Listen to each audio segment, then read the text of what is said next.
Pak Ustadz, saya mau tanya, apa hukumnya seorang istri yang ditinggal pergi suaminya selama 4 tahun?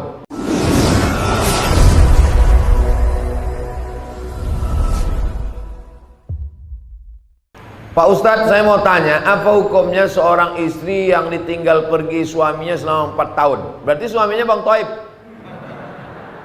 Selama itu tak ada nafkah lahir batin dan suaminya. Apakah sudah jatuh talak kepada istrinya Pak Ustadz? Ditinggalkan suaminya 1000 tahun, tidak jatuh talak. Mana bisa 1000 tahun? Umur cuma 64. Itu pun kalau tak kena corona. Talak baru jatuh kalau diucapkan laki-laki atau diserahkannya ke hakim. Hakim yang menjatuhkan. Makanya ada namanya sirat ta'liq. Di Medan kalau habis akad ada sirat ta'liq. Ada? Banyak pula yang tak ingat. Banyak laki-laki tak ingat. Karena habis akad tu dia tak disuruh Pak Kua baca sirat ta'liq, pikirannya tak kemana-mana. Asik selfie-selfie aja. Masih ingat lagi bunyi sirat ta'liq. Kalau saya tinggalkan selama 6 bulan berturut-turut, tidak memberikan nafkah zahir dan batin, mengadu dia ke pengadilan agama, maka hakim menjatuhkan talak 1. Oleh sebab itu kalau dia tak mengadu, sampai mati tak jatuh. Perempuan mesti mengadu dia ke pengadilan agama. Begitu prosesnya. Ini pertanyaannya, ditinggalnya 4 tahun, selama itu tak ada nafkah zahir batin, apakah jatuh talak? Tak jatuh kalau tidak tak mengadu. Maka perempuan mesti punya keberanian untuk mengadukan si Fir'aun yang tak balik-balik 4 tahun.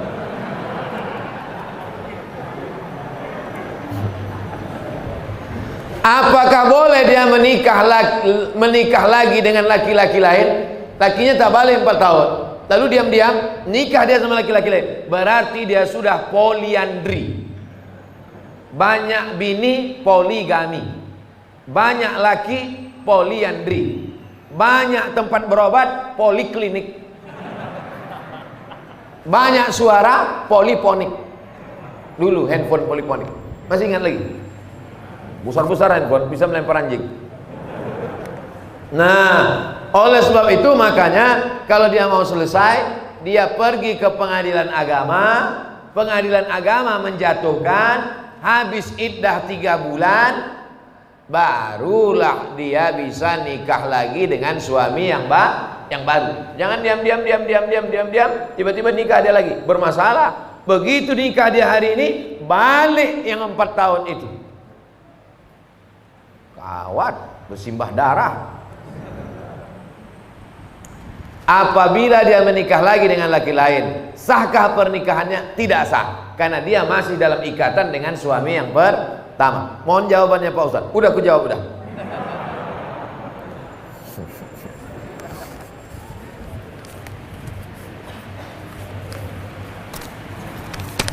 Ustadz, bagaimana kriteria takaran ikhlas dalam menjalankan tugas sebagai ibu dan istri dalam agama Islam? Ibu sebagai ibu, besarkan saja anak-anak ibu itu supaya ibu dapat amal jariah. Mak saya mengandung saya, menyusukan saya, melahirkan saya, meninggal dia. Sekarang saya ceramah hari ini nanti 3 kali, pagi, siang, sore. Macam makan obat ceramah ini. Mengalir pahalanya, lapang kuburnya. Walaupun dia tak pernah mengajar saya sampai S1, S2, S3, tapi dia menyuruh, sekolah kau nak. Dulu kalau pagi duduk depan rumah, lewat anak santri pesantren, apa kata dia? Kau mesti masuk pesantren. Begitu saya ada adiknya yang doktorandus, tamat dari IAIN, kau nanti mesti doktorandus. Begitu dia tahu ada orang sekolah di Makkah, kau nanti mesti sekolah ke Arab. Nah, jadi ibu kasih motivasi, serahkan pada Allah Ta'ala, mengalir pahalanya. Itu sebagai ibu. Ibu besarkan saja anak-anak itu lillahi ta'ala, maka dia pun akan menjadi anak soleh-solehah, mengalir pahalanya. Ummuka, siapa lagi ya Allah? Ya Rasulullah, ummuka. Siapa lagi ya Rasulullah? Ummuka. Itu hebatnya ibu-ibu. Maka ibu, saya yakin dan percaya, ibu-ibu mengandung itu adalah ikhlas. Belum ada lagi saya baca berita ibu-ibu menuntut ke suaminya minta bayaran per hari mengandung sekian. Belum ada lagi. Itu menunjukkan dia ikhlas karena Allah Subhanahu wa taala melahirkan meregang nyawa, menyusukan 2 tahun lamanya, mendidik anak. Man ala thalatha banatin, siapa yang membesarkan anak 3 orang anak perempuan, fa'addabahunna, dididiknya dengan baik, wa zawwajahunna, dinikahkannya dengan orang baik-baik, wa ahsana ilaihinna, dia buat baik sampai mati, falahul jannah, surgalah baginya. Insyaallah ibu-ibu yang hadir nih semuanya ibu-ibu yang ikhlas membesarkan anak-anak, insyaallah. Amin. Ya Rabbal Alamin. Standar ikhlas itu apa Pak Ustaz? Ikhlas itu tak ada yang tahu kecuali hanya ibu dengan Allah saja. Bapak pun tak tahu, malaikat pun tak tahu, apalagi saya tak tahu. Yang tahu itu hanya ibu dan Allah Subhanahu wa taala. Sama macam ceramah ini. Siapa yang tahu Ustaz Abdul Somad ini ikhlas atau tak ikhlas? Tak ada yang tahu. Saya hanya berusaha ikhlas. Makanya di antara doa, Allahumma ja'alna minal mukhlasin. Jadikan kami orang yang diikhlaskan, bukan orang ikhlas. Kalau orang ikhlas itu mukhlisin. Kita ini selalu ingin jadi mukhlasin. Mukhlis orang ikhlas, mukhlas orang yang diikhlaskan, dijadikan ikhlas. Kita tak mau mengaku-ngaku aku orang ikhlas. Aku adalah orang yang dijadikan ikhlas. Mudah-mudahan kita ini termasuk orang yang dijadikan ikhlas. Amin. Ustaz Abdul Somad, dulu saya ahli maksiat. Alhamdulillah sekarang sudah tobat. Alhamdulillah.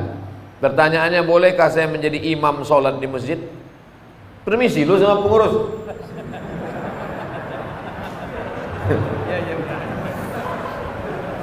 Urutan, saya sebutkan dulu urutan imam. Urutan imam yang pertama ulil amri. Urutan imam tuh ulil amri. Makanya waktu di Madinah itu imam Nabi Muhammad SAW. Sakit Nabi Muhammad, baru disuruh Nabi Abu Bakar jadi imam. Abu Bakar jadi imam sampai meninggal, baru digantikan Sayyidina Umar. Umar meninggal, digantikan Sayyidina Utsman. Utsman meninggal, digantikan Sayyidina Ali. Pemimpin negeri sekaligus pemimpin sholat. Lalu kemudian imam yang kedua, imam ratib. Imam ratib, imam yang ditunjuk oleh negara. Kalau di Maroko imam itu PNS, ditulis pengumuman penerimaan imam. Kenapa begitu? Maka dia ada fit and proper test, dilatih, ditanya, dites hafalan Qurannya berapa, suaranya macam mana. Kadang kita kalau sholat di pinggir jalan mau pergi jauh, mampir kita di masjid, macam-macam bunyi imam tuh. Wal maghdubi alaihim waladdallin, amin, bismillahirrahmanirrahim, ijajah nasrul. Tak ada huruf za. Pak, ya. Kenapa dia maju jadi imam? Syukur dia maju, Pak. Kalau tak ada dia, tak ada sholat di sini. Tak ada fit and proper test imam. Oleh sebab itu imam yang pertama ulil amri, yang kedua imam ratib, imam yang ditunjuk. Tidak boleh orang maju ke depan. Siapapun yang datang ke Masjid Jami'atut Taqwa ini, datang ustadz dari Jakarta, sorbannya 4 lapis macam ban Vespa, tak boleh dia maju ke depan kalau tidak diizinkan oleh imam ratib. Makanya tadi sebelum sampai kemari saya pesankan Ustaz Iqbal, nanti yang maju ke depan imam ratib aja, imam tetap. Baik.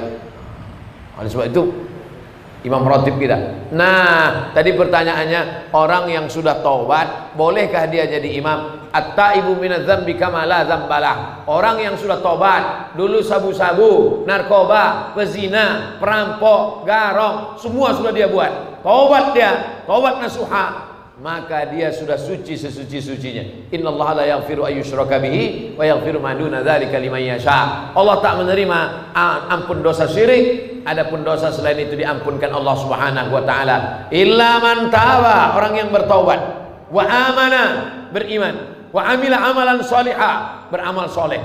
Taubat dia, beriman dia, beramal soleh dia. Yubaddilullahu sayyi'atihim hasanat. Semua dosa-dosanya dulu diampunkan Allah, dijadikan kebaikan. Makanya kita yang jadi makmum, kalau ada imam tobat, tobat bertato dia, anting dia, maju dia jadi imam, tak usah kita permasalahkan. Jangan nanti assalamualaikum warahmatullahi wabarakatuh, ini nampaknya tak sah, ini imam ini bertato, anting ini masih berlubang telinganya.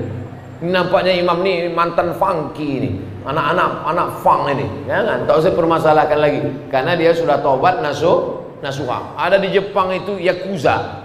Yakuza itu semua badan ini bertato. Yang tak bertato cuma lubang hidungnya aja. Sampai ke muka-muka ini bertato semuanya. Tobat dia. Tobat imam di Jepang itu. Tetap jadi imam, tak ada dipermasalahkan. Tato tidak menghalangi wudhu masuk ke dalam. Ah, ini tak jadi masalah. Kecuali imam itu berkutek, berarti bencong. Kutek menghalangi wudu, tak bisa masuk. Adapun tato tak menghalang, tak usah dipermasalahkan. Begitu Pak. Kita lanjutkan. Ustaz, saya ada utang dengan orang. Saya bayar utang saya, tapi karena ada pandemi ini, pandemi itu wabah. Pandemi itu artinya wabah yang menyebar, itu pandemi. Dan banyak juga orang sekarang pandemi, kata orang pandemi gitu dia. Entah apa pandemi, entahlah pokoknya pandemi. Pandemi itu wabah yang menyebar. Saya ada utang dengan orang, saya mau bayar utang saya, tapi karena pandemi ini pemasukan saya berkurang, jadi saya bayar semampu saya. Tapi orang ini selalu menyumpahi saya. Apakah sumpahnya itu dikabulkan Allah?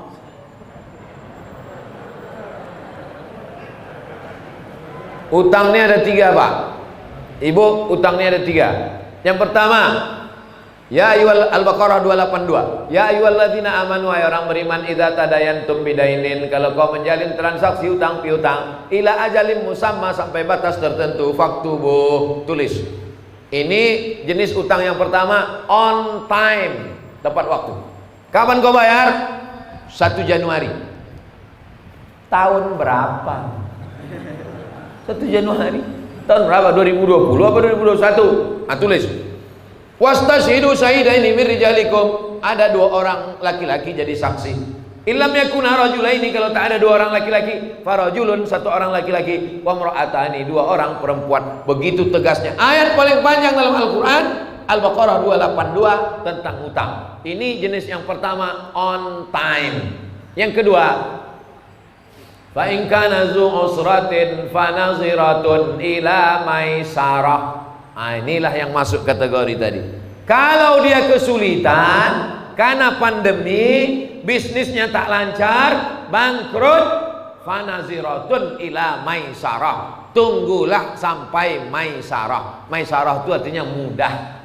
Siapa nama anak kau? Maisarah. Kenapa? Mudah kali lahirnya. Bersin aku lahir deh. Fanaziratun ila maisarah, tunggulah sampai dia mudah. Gimana? Kapan kau bayar? Aku belum bisa bayar Pak, macam Al-Baqarah 282. Aku ini level 2 macam ceramah Ustaz Somad di Jamiatul Taqwa kemarin. Jadi kapan kau bayar? Insya Allah aku cicil semampuku. Ini level 2. Yang paling mantap tuh level 3. Wa anta saddaqu khairul lakum. Kalau kau sedekahkan itu lebih baik. Kapan kau bayar? Aku tak sanggup bayar. Ah, kalau gitu kau ambil aja lah, udah aku sedekahkan. Mantap. Daripada banyak pula minyak bensinnya lagi, daripada menagih, daripada kuman darah tinggi ku ikhlaskan ya. Kau ambil lah, ambil.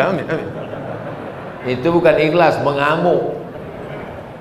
Jadi kalau bapak kaya, duit banyak, dia susah, pandemi, ngontrak, anaknya bersusun paku do re mi fa si do sol fa mi re do.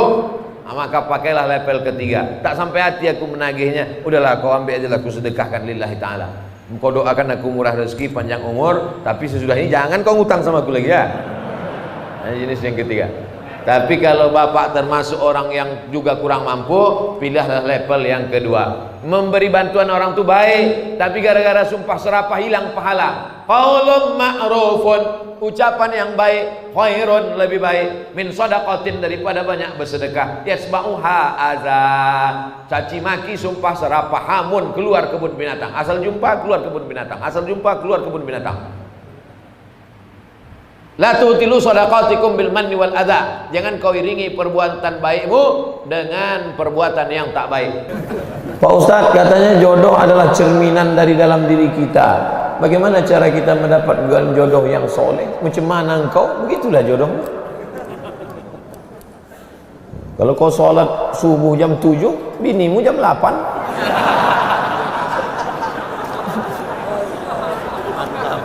Oh, minta bini yang soleha, kaya, cantik, beriman. Oh, tak sembahyang. Sembahyang sholat Idul Fitri pun masbuk. Mana? Tak sesuai. Oleh sebab itu yang sekarang belum menikah, perbaiki dirimu, taubat nasuha, at-taibu minadz-dzambi kama la dzambalah. Orang yang taubat dari dosa-dosanya seperti orang yang tak berdosa. Perbaiki diri, tubu ilallahi taubatan nasuha. Mudah-mudahan yang sudah hijrah ini, ayyul hijratu afdal, hijrah apa yang paling afdal ya Rasulullah? Rasulullah SAW menjawab, man hajaras sayyiat, orang yang meninggalkan perbuatan silap, salah dan dosa. Oleh sebab itu mudah-mudahan yang sudah hijrah menggabungkan diri dengan komunitas hijrah, mudah-mudahan dipertemukan dengan jodoh yang baik-baik. Ya Rabbal Alamin. Bagaimana doa supaya kita mendapatkan perempuan yang kita sukai? La tadharni fardan wa anta khairul warisin. La tadharni fardan. La, jangan. Tazar, kau biarkan. Ni aku fardan, sendirian. La tadharni fardan, jangan kau biarkan aku sendirian ya Allah. Wa anta khairul warisin, engkau sebaik-baik pemberi waris. Oleh sebab itu tak ada di situ sebut cantik Pak Ustaz, tak ada sebut situ yang kita sukai. Kadang kita suka hari ini, besok kita tak suka lagi. Kadang hari ini nampak kita dia yang paling cantik, rupanya besok ada yang lebih cantik lagi. Jadi kita minta kepada Allah bukan yang sesuai dengan kehendak kita, tapi yang sesuai dengan ridha Allah Subhanahu wa ta'ala. Bahwa sesudah itu dapat satu lagi, berarti itu lebih diridhai Allah. Ustaz, kalau misalkan ada khotib sholat Jumat yang waktu khutbah salah satu dari 5 rukun khutbah itu ada yang lewat, apakah kita makmum sholat Jumat itu ngasih tahu? Ya, antum yang sedang itu khotib di atas mimbar kasih tahu, Pak Khotib itu lupa sholawat tadi. Apakah batal khutbah Jumat? Tapi katanya idza sa'idal khatibu 'alal mimbar, kalau khotib sudah naik mimbar, fala yatakallamanna ahadukum, janganlah kamu bicara. Wa may yatakallam faqad lagha, siapa yang bicara maka sia-sia. Wa man lagha fala jum'atalah, siapa yang sia-sia maka tiada Jumatlah baginya. Bagaimana itu Pak Ustaz? Coba tengok hadis lain. Ketika Nabi sedang khutbah, tiba-tiba ada seorang laki-laki di pintu masjid Nabawi mengatakan, halakatil amwal, onta kami sudah mati, korma kami sudah kering, hancur kampung halaman kami, berdoalah ya Rasulullah. Nabi tak marah, Nabi tak katakan, diam-diam. Langsung Nabi mengangkat tangan, itulah istisqa, minta hujan saat dalam khutbah Jumat. Artinya jamaah boleh bicara kepada khotib, maka dia sampaikan. Rukun khutbah itu 5, bukan banyak. Alhamdulillah, wassalatu wassalamu ala Rasulillah, Allahumma salli ala sayyidina Muhammad wa ala ali Muhammad. Ya ayyuhalladzina amanu taqullaha haqqa tuqatih, usikum wa nafsi bi taqwallah, Allahumma filil muslimina wal muslimat. Cuma 5 saja. Alhamdulillah, salawat, ayat, wasiat takwa, doa, cukup. Laki-laki yang ada di sini semua wajib menghafal rukun khutbah dan mengingatnya ini. Mana tahu nanti antum dalam suatu daerah anak-anak muda KKN sampai di situ pengumuman dari masjid, hari ini kita tidak ada sholat Jumat karena khotibnya baru meninggal.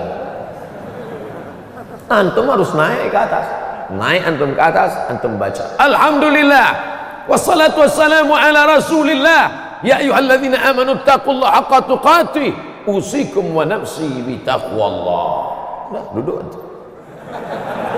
Habis itu naik lagi ke atas, Alhamdulillah wassalatu wassalamu ala Rasulillah, Allahumma salli ala sayyidina Muhammad, ya ayyuhalladzina amanu taqullaha, usikum wa nafsi bi taqwallah, Allahumma filil muslimina wal muslimat, innallaha ya'muru bil. Kalau enggak hafal udah diam, udah turun, selesai salat Jumat. Habis salat Jumat semua komplain, pendek kali khutbahnya katanya. Syukur aku bisa, kalian tak bisa lagi. Penting 5 rukun sudah tercapai. Bahkan di beberapa daerah yang khutbah Jumatnya mesti pakai bahasa Arab, itu khutbahnya pendek aja, tapi justru sebelum sholat Jumat itu diisi dengan tausiah. Seperti di Pariaman, Sumatera Barat, yang masih mewajibkan khutbah pakai bahasa Arab di beberapa tempat di Pulau Jawa. Justru sebelum sholat itu panjang tausiah agak 1 jam, nanti khutbah pendek saja, sholat ayatnya panjang. Nah, ini tentang masalah rukun pada khutbah Jumat menurut mazhab Syafi'i. Tapi ada juga mazhab yang tidak pakai model 5 tadi, yang penting asal sudah ada wasiat takwa di dalamnya cukup. Tapi saya pribadi yang mengamalkan mazhab Syafi'i, selalu 5 rukun itu saya ulang lagi di khutbah kedua. Makanya khutbah kedua itu tak saya campur lagi pakai bahasa Indonesia. Saya kalau khutbah kedua itu murni bahasa Arab, dan tak saya robah-robah, itu saja. Alhamdulillah, wassalatu wassalamu ala rasulillah wa ala alihi wa sahbihi wa man tabi'ahu wa mawala. Asyhadu an la ilaha illallah wahdahu la syarika lah, wa asyhadu anna sayyidina Muhammadan abduhu wa rasuluh la nabiyya ba'dah. Allahumma salli ala sayyidina Muhammadin nabiyil ummi wa ala alihi wa sahbihi wa barik wa sallim. Lalu kemudian saya baca doa, lalu kemudian turun 5 rukun khutbah di khutbah kedua supaya tetap mengikut mazhab. Wallahu a'lam.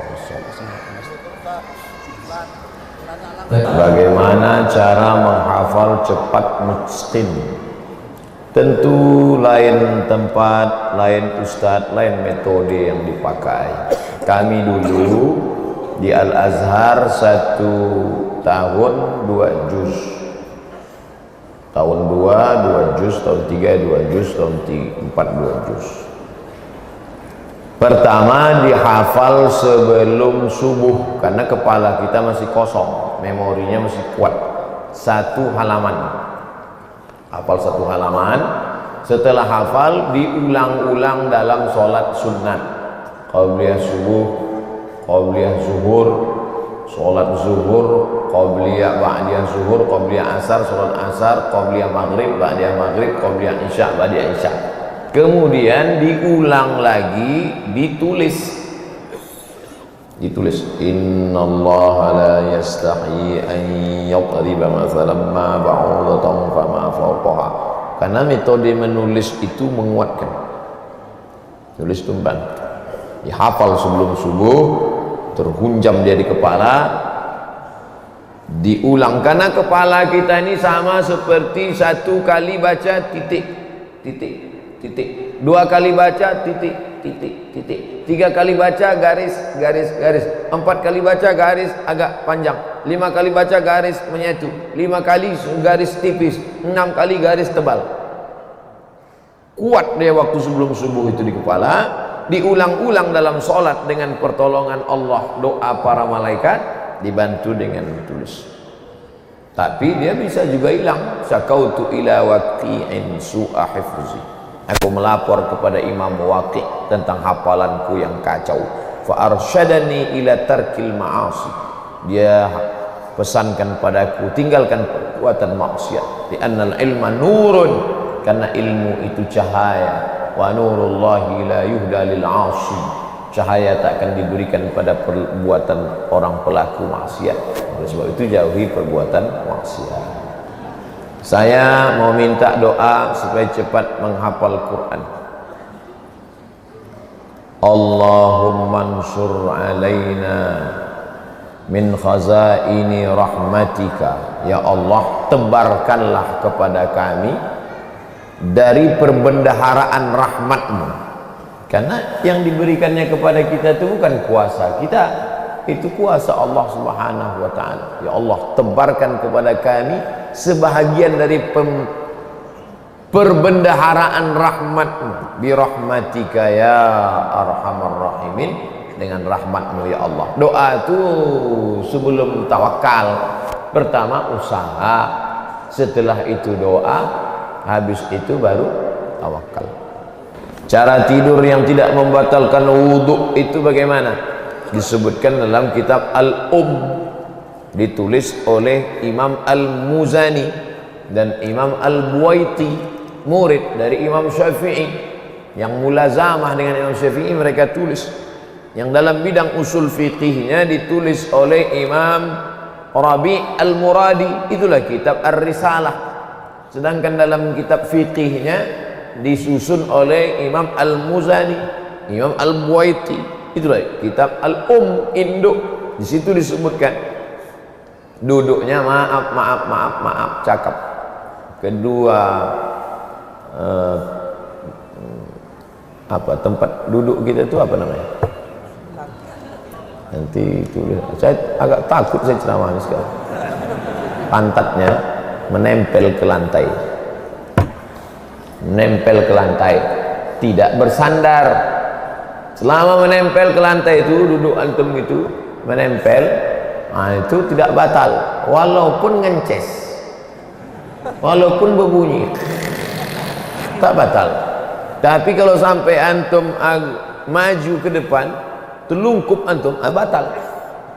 Saking kan ngantuknya telungkup ke depan, terangkat kan, batal. Karena waktu terangkat itulah anginnya keluar. Atau antum menyandar ke dinding, menyandar ke tiang. Nah, maka yang duduk di tengah ini tak batal. Tapi yang agak dekat-dekat tiang, itu ragu saya. Jangan miring ke kanan, jangan miring ke kiri. Duduk menempel. Insya Allah tak batal karena rapat dia.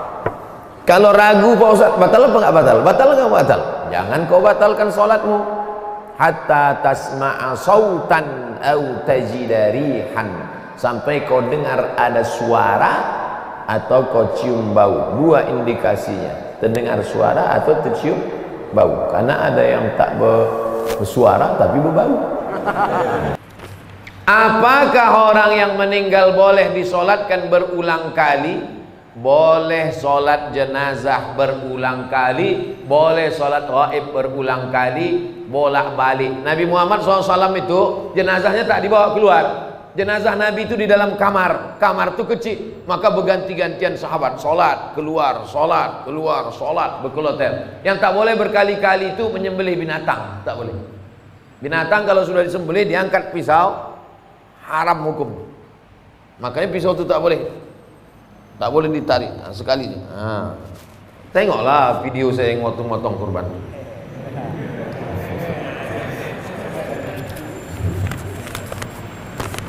Ibu saya mu'allaf, Chinese, masuk Islam, menikah dengan bapak saya. Yang saya tanyakan, bagaimana kalau saya berdoa untuk kakek nenek saya yang bukan Islam, sampai apa tidak Pak Ustaz?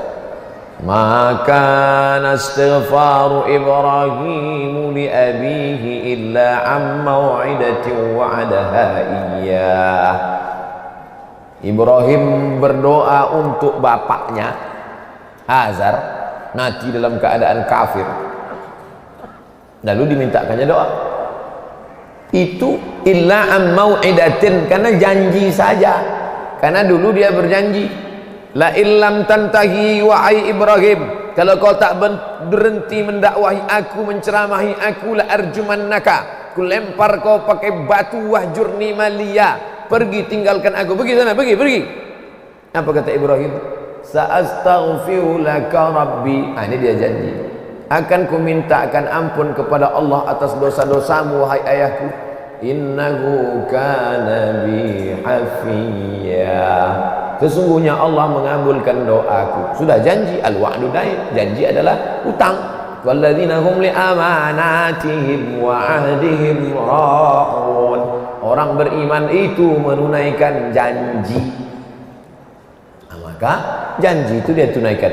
Adapun Ibrahim mendoakan bapaknya itu yang tak bersyahadat tiada Tuhan selain Allah itu hanya janji. Falamma tabayyana lahu annahu aduwwun lillah, ketika sudah jelas bapaknya itu musuh Allah, tabarra'a minhu, dia pun melepaskan diri.